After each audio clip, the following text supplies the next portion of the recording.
centuries, mankind has attempted to raise fish for consumption in the agricultural science known as aquaculture. Because of overfishing and environmental pollution, aquaculture is becoming a more viable means for providing fish and seafood to consumers. If managed carefully, it can be a profitable venture. Traditional methods of aquaculture, such as flow-through in-ground ponds and raceways, may not be appropriate for the fragile island environment of Guam and other islands in the region. These systems typically require large amounts of fresh water and present such problems as nitrogen pollution, which can damage coral reefs. Recirculating aquaculture systems, however, use 60 to 80% less water than conventional systems, and the high nitrogen waste produced from these systems can be a valuable nutrient source for crop production. Besides being highly sustainable, recirculating systems use land and water resources much more efficiently.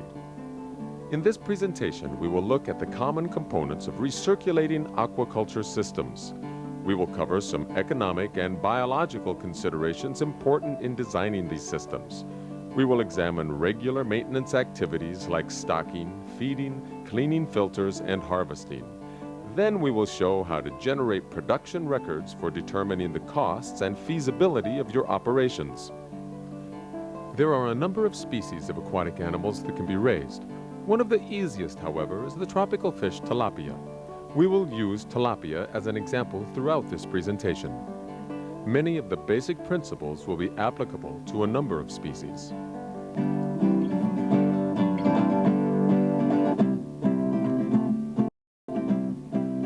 Recirculating systems are environmentally friendly, but they are also expensive, complex, and labor-intensive. The design for such systems will vary, but will contain essentially the same key components. A main grow-out tank to contain the fish, a solid settling filter to remove sediment, a biological filter for removing nitrogen, an air blower for aerating the water, a water pump to circulate the water through the system, and appropriate plumbing connections for water transfer, waste disposal, and drainage. The growing tank can be as simple and cheap as a backyard swimming pool, or more durable, such as a concrete or molded plastic tank. The lifespan should be taken into account when selecting a tank. For instance, a backyard pool may only last 2 or 3 years, while a concrete tank may last 15 years or more. The size of the growing tank will determine the number of fish you can raise. For tilapia, you will need at least 4 gallons of water per pound of fish. The minimum shape and size of a tank is really dependent on how much fish you want to produce. You can go with as small a tank as a 5-foot diameter tank, or up to 30 feet or more. The minimum depth is more important. It should be above 2.5 feet or deeper than 2.5 feet, simply to prevent the water from overheating because of the intense heat we have out here. There is a preferred shape. The round tanks have seem to be preferred simply because they have a maintenance-free design to them. When you circulate water in a circular pattern, it tends to draw the solids towards the center, as you would if you were stirring a glass of iced tea. Maintaining good water quality is critical to success. It provides a healthy environment required for rapid fish growth. Fish waste and uneaten feed result in higher levels of ammonia and other nitrogen compounds that are toxic to fish. These toxic wastes must be converted to safer forms or removed from the system. Uneaten feed and fish wastes affect water quality in 2 ways. Solids can accumulate and create anaerobic conditions that will produce gases that are harmful to fish. As solids break down, they release ammonia, which is also toxic to fish. To maintain water quality, it is necessary to pass the water through a filtration system. These systems can vary in both cost and complexity. The filtration system will have 2 parts, a solids removal component and a biological filter. Properly designed tanks accumulate solids in a drain area where they are easily removed. Circular tanks, or tanks that create circular water motion, accumulate solids more efficiently by moving them to the center of the tank. The accumulated solids are transferred to a settling tank by means of a siphon or through bottom drains. Solids are thus allowed to settle out. The water then passes through netting, plant roots, or other media to trap smaller solid particles. A water pump is used to circulate water from the holding tank through the filtration system and back to the holding tank. The toxic chemical contaminants are removed through a biological filter. This filter is usually placed after the solids filter, or it may be an independent standalone system. The biological filter utilizes bacteria to convert ammonia to nitrite, then nitrate, which is the form of nitrogen least toxic to fish and preferred by plants. The efficiency of the biological filter is dependent on the population of bacteria. This is a function of the surface area available for the bacteria to grow on. You really need to concentrate on design for a maintenance-free, easy way to remove solids. The circular tanks with the flow drawing the solids to the center is one of the easier ways. On the nitrification or the conversion of ammonia to nitrate, it's a matter of what you have on hand and what's economical, but basically you need to have material that bacteria can grow on. A general rule for warm water aquaculture is to have 300 square feet of filter media surface area for every pound of feed per day. Plants can also be used as a biological filter to remove the nitrogen compounds. Using plants to maintain the water quality in the system will require water testing and fine-tuning as you go along. Like most living things, fish need oxygen to live. Even though tilapia can tolerate lower oxygen levels than many other species, it is critical to maintain sufficient oxygen levels in the water, particularly in heavily stocked tanks. The ideal dissolved oxygen level for tilapia is 5 parts per million. Heavily stocked tanks are more susceptible to oxygen depletion and so require close monitoring of oxygen levels. One of the simplest methods of providing oxygen is the use of a diaphragm air pump or rotary air blower.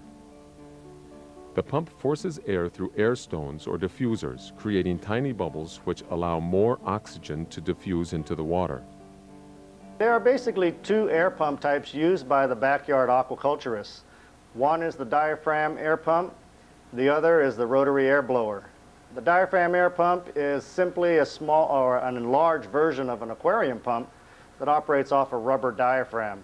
It'll give you a fair amount of air and a higher pressure than the rotary air blower. The air blower provides you a lot more air at a low pressure. The costs are about the same for the power rating of the pump. Most backyard farmers will use the rotary air blower simply because of the volume of air that it can give you. Other physical components for the recirculating system are the pipes and fittings that will be needed to connect the pump, filters, holding tank, and aeration system. Another component to consider is the spill pipe or some method to drain the system. Since the recirculating system is dependent upon electrical devices such as the water pump and air pump, providing backup power is strongly recommended to avoid disaster. A ground fault circuit interrupter is highly recommended to avoid electrical shock and injury.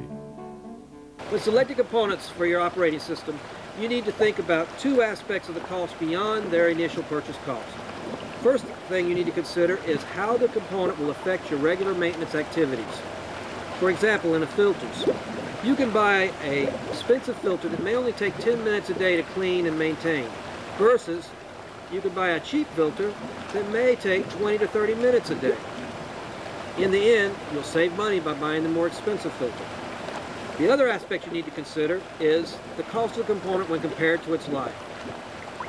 A concrete tank like this one may cost you $1,500 up front, but it's going to last for 15 to 20 years. That's going to come to, when you look at it in terms of an annual cost, between $75 to $100 a year. Now, that's versus a backyard swimming pool like this one, which is going to only cost you $500 up front to purchase and set up, but it's going to have to be replaced after 3 or 4 years. Now, that's going to come to a $125 to $165 annual cost. In the end, the concrete tank is more durable, and it's going to be a whole lot less cost and a lot less trouble.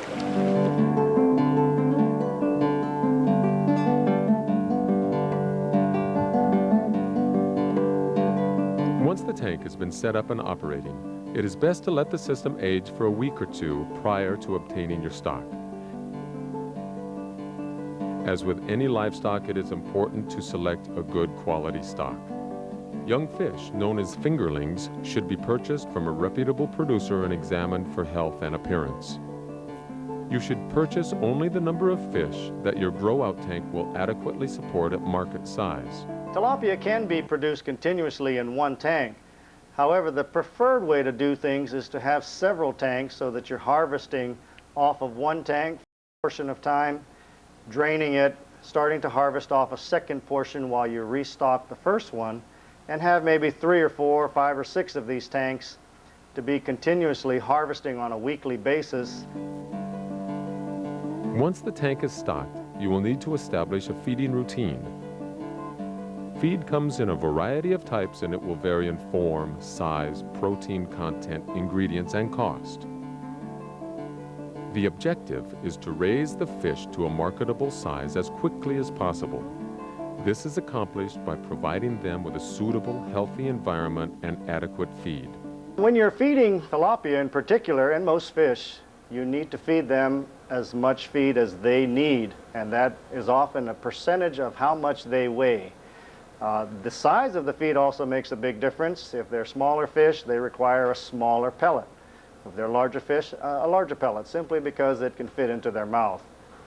Smaller fish grow much faster. They need a higher percent of protein in their diet, and much like younger kids. Small fish consume a higher percent of their body weight than do larger fish. Young tilapia should be fed 20 to 25% of their body weight per day of fry starter feed. This should be given in 4 or 5 feedings daily. As the fish grow larger, you should switch to a grow-out feed. The exact amount fed should be based on the size of the fish at the end of each month. Feeding is the best time to observe the overall vitality and health of your fish. A poor feeding response can indicate problems with water quality or fish health. If their feeding response is poor, reduce the feed rate until the cause is determined and addressed. For assistance, contact your local extension agent. Feeding can be done by hand or by using automated feeders. Your choice should be based upon the reliability versus the time and labor needed to regularly handle this chore. There is a cost difference from the higher protein feeds. They're much more expensive. The lower protein feeds for the adult feed generally comes in a floating or a sinking type pellet. The floating feeds are generally used by the smaller farmers so they can have a good way of observing feeding activity, gives them an idea of the health of their fish. The larger farmers generally use a sinking feed because it's less expensive, and they utilize an automatic fish feeder, which brings out feed in a small quantity. With such a large number of fish, there's little chance of any of that sinking feed getting to the bottom and being lost in the mud. Regardless of which method is used, it is important not to overfeed the fish. Providing the fish with more than they can consume will not only waste feed, but can overload the biofilter. The feed should be properly stored in a cool, dry area to prevent mold and spoilage. Spoiled feed is harmful to the fish. There are a number of activities that must be performed on a regular basis in order to properly maintain your system. Besides feeding, another daily activity is checking the filters and siphoning off sludge buildup in the bottom of the settling tank. The first settling tank has a drain valve on the bottom to remove accumulated sludge from the filter each day. The sludge can be moved to a garden or compost pile. Removal of the sludge helps maintain water quality by removing nutrients before they are dissolved into the water. The nutrients should be utilized in the production of plants. You should also observe your fish each day, ideally at feeding time, to check their overall health. Unusual appearances are an indication that something is out of balance with your system. Oxygen levels must be checked periodically during the growth cycle to make sure you are providing adequate aeration to your fish. Dissolved oxygen, or DO levels, can be determined with a dissolved oxygen meter or a chemical test kit. The oxygen levels should be checked at least once or twice a month. A good time to check is just before dawn when the oxygen level is at its lowest. It is important to maintain the oxygen level at 3 parts per million. You should also observe the intensity of bubbling coming from the air stones. This can alert you to a clogged air stone or other problem in the aeration system. Filters require periodic cleaning to maintain efficiency. The primary filter can be cleaned each day by draining until the color of the drain water is the same as the tank water. The other filters must be drained and cleaned as needed. Filter tanks with plants can easily be cleaned by removing the plants and placing them on a plastic sheet on the ground. The filter tank can then be easily flushed and refilled with water directly from the grow-out tank. In traditional systems, the nutrients are typically into the environment and can be an environmental problem. In recirculating systems, it's very easy to take the concentrated nutrient-rich material, apply it directly onto crops which have high demand for water and nutrients, such as papaya and bananas. These high nutrient demanding, high water demanding crops thrive on the wastes that are produced by the fish and the nutrients that are concentrated by the different filtering systems. Other water quality parameters should be checked at least once a week. This is done by using an inexpensive water testing kit. The parameters that you need to watch include ammonia and nitrite.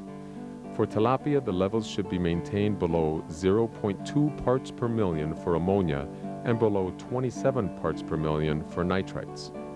As the fish grow, it becomes more difficult to maintain these levels because the system is reaching its capacity. You should also do a population sample every month, recording the weight and growth. This will help you to modify the feeding rate as necessary and ensure proper growth rate.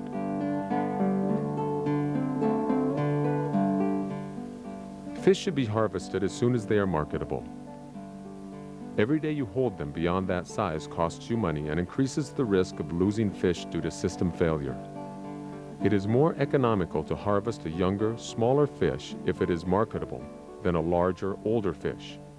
Younger fish convert feed to flesh more efficiently than older fish. Although the younger fish often sell for less, more fish can be produced in a given tank and in less time. It is also easier to manage tanks stocked at lower densities, resulting in faster growth rates with less risk to your system crashing. Harvesting can be partial, to fill orders as needed, or total. Whichever method is used, you must be able to sell the fish soon after harvesting. Generally, the best price is obtained for live fish sales. If a total harvest is done, the water can be drained and the fish removed with a scoop net. If a partial harvest is used, a small seine net with a chain on the bottom line can be used to surround the fish for harvest. Harvest techniques for your tank can be modified as needed. Fish are a delicate product. If your fish are not sold live, they must be handled carefully to avoid bruising. Harvested fish should be chilled immediately. A water bath with crushed ice is one of the best ways to chill. Once the fish have been in the chilled water for 30 minutes, they can be transferred to an ice chest. Quality is best maintained if the fish are in single layers and stacked with a generous layer of ice in between. Crushed ice or flake ice works best. All harvested fish should be sold fresh on the same day as harvested. Tilapia and many other species can be marketed as a live product. To do this, you must have a hauling tank large enough to hold them. A 150-gallon tank can hold 100 pounds of live tilapia for 6 or more hours if aeration is provided. To use this system, you need a DC-powered air pump and diffusers. You should starve the fish 1 day prior to harvest to clean their gut of food. This will reduce fouling of the water in the hauling tank.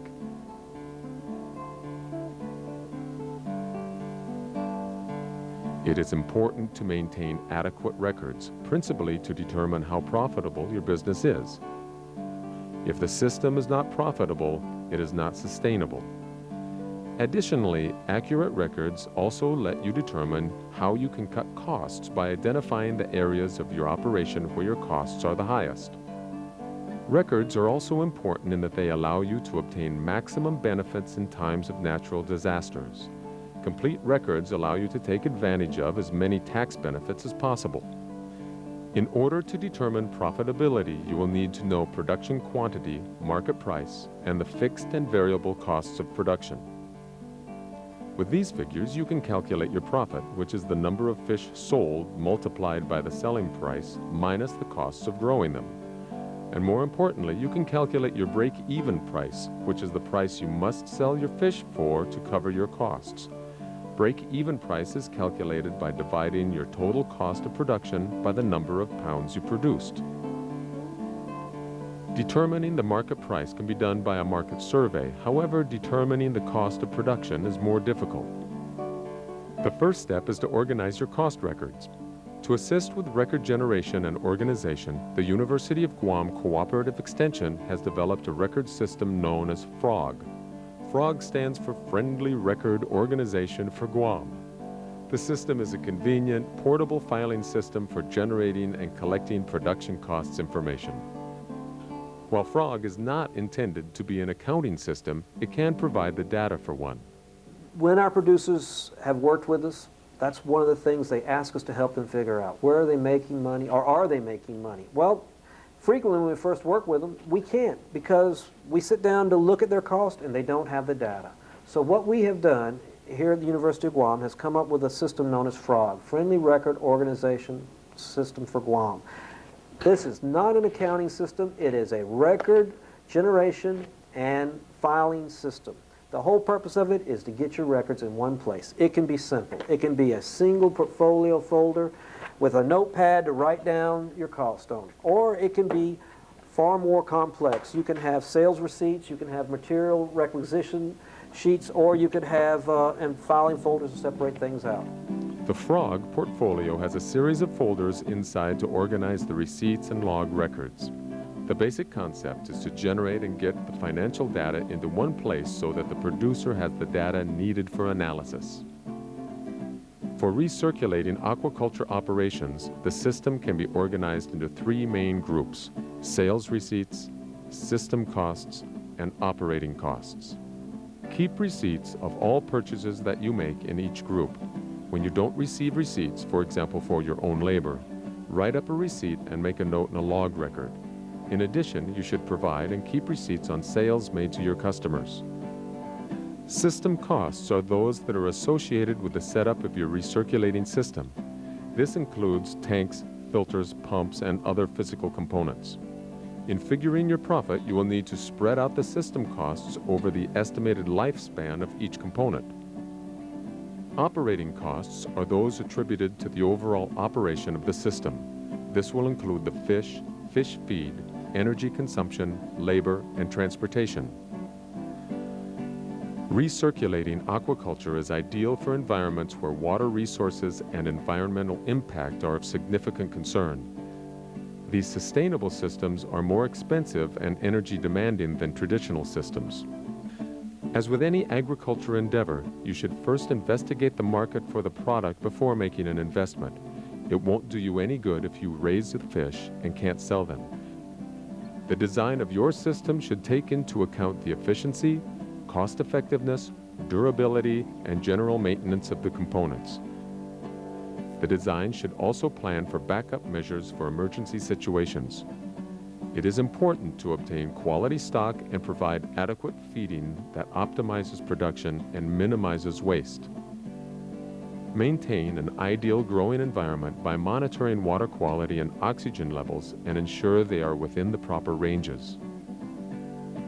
Record keeping should be an important aspect of your endeavor. It will help you understand the profitability of your business, ways to cut costs, and provide data for tax and disaster relief purposes. Be realistic about the money and effort that you are willing to invest, but most of all, enjoy the rewards of your labor.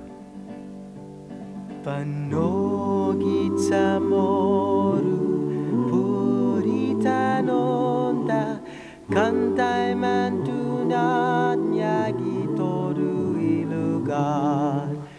Para y honra, para y gloria, abi islasen para y honra, para y gloria, abiba islasen para. Gitodu y tempo y paz para ita tan gini langit na bendición. Contra y peligro na fansafuham Deus protege languam. Contra y peligro na fansafuham Deus protege